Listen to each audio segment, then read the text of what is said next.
सांसद पूनमबेन माडमની અધ્યક્ષતામાં જામનગર જિલ્લા કક્ષાની દિશા સમિતિની બેઠક યોજાઈ। લોક માંગણીઓને ધ્યાને રાખી સમય મર્યાદામાં કામો પૂર્ણ કરવા સાંસદનું અધિકારીઓને સૂચન।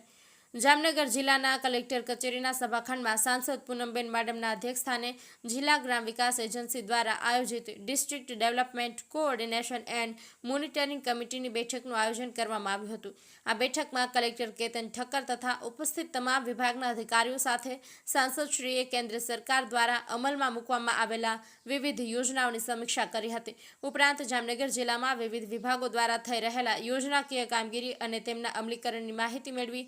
જરૂરી સૂચનો કર્યા હતા। આ બેઠકમાં જામનગર મહાનગરપાલિકા હસ્તકના વિભાગોની યોજનાઓની સમીક્ષા અને કામગીરી, જેમાં અમૃત 2.0 હેઠળ જામનગર મહાનગરપાલિકાને વિવિધ કામો, જેમાં વોટર વર્ક્સ શાખા, ભૂગર્ભ ગટર શાખા, સિવિલ તથા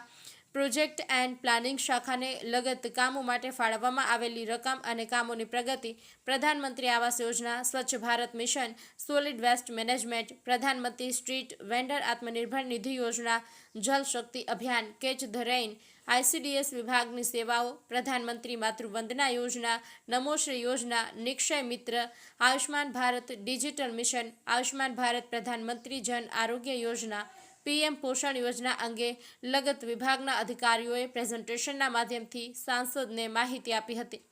આ ઉપરાંત national highway authority of India, railway વિભાગ દ્વારા થઈ રહેલા કામગીરી, પ્રધાનમંત્રી ગ્રામ સડક યોજના, ઇન્દિરા ગાંધી રાષ્ટ્રીય દિવ્યાંગ pension Yojana, national food security act, national health mission, integrated child development scheme, સમગ્ર શિક્ષા, પ્રધાનમંત્રી ઉજ્જવલા યોજના, PM પોષણ યોજના, પ્રધાનમંત્રી કૃષિ સિંચાઈ યોજના, water and sanitation management organisation, પ્રધાનમંત્રી ખનિજ ક્ષેત્ર કલ્યાણ યોજના, Swachh Bharat mission, national rural livelihood mission, જિલ્લા વિદ્યુત કમિટી દ્વારા થઈ રહેલી કામગીરી, પ્રધાનમંત્રી Gramin Awas Yojana, Mahatma Gandhi national rural employment guarantee act, integrated watershed management programme વગેરે યોજનાઓની સમીક્ષા કરી જામનગર જિલ્લા વહીવટીતંત્ર દ્વારા થઈ રહેલી કામગીરી અંગે સાંસદે માહિતી મેળવી જરૂરી સૂચનો કર્યા હતા।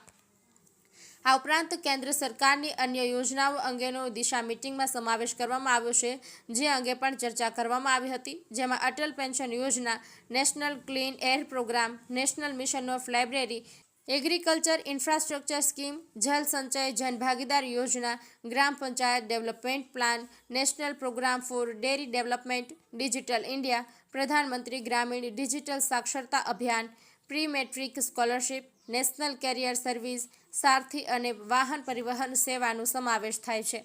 આ બેઠકમાં સાંસદ પૂનમબેન માડમે જણાવ્યું કે જનપ્રતિનિધિઓ દ્વારા લોકોની વિવિધ માંગણીઓને લઈને જે રજૂઆતો કરવામાં આવે છે તેનું યોગ્ય રીતે નિરાકરણ લાવી લોકોની સવલતોમાં વધારો થાય તે પ્રકારે આયોજનબદ્ધ કામગીરી કરવામાં આવે, જેથી કરીને જિલ્લામાં વિકાસના કાર્યોને વેગ મળે। આ ઉપરાંત સાંસદે આગેવાનો દ્વારા રજૂ કરવામાં આવેલા વિવિધ વિભાગોને લગત પ્રશ્નો, જેમાં અમુક જગ્યાએ અંડરબ્રિજમાં ચોમાસામાં પાણી ભરાવાના પ્રશ્નો, ટ્રેનના સ્ટોપેજ અંગેની લોકોની રજૂઆતો, વાડી વિસ્તારમાં તેમજ નવા બાંધકામ થયેલા હોય ત્યાં વીજ કનેક્શન આપવા, રોડ રસ્તાઓ, અંતરિયાળ વિસ્તારોમાં નેટવર્ક આપવા અંગે, ખેતીવાડી વિભાગને લગતા પ્રશ્નો, ગામડાઓમાં ST બસના સ્ટોપ આપવા અંગેના આગેવાનોના મુદ્દાઓ પર ચર્ચા કરી લોક માંગણીઓને ગંભીરતાપૂર્વક ધ્યાનમાં લઈ પડતર પ્રશ્નોનું કાયમી નિરાકરણ લાવવા જણાવ્યું હતું।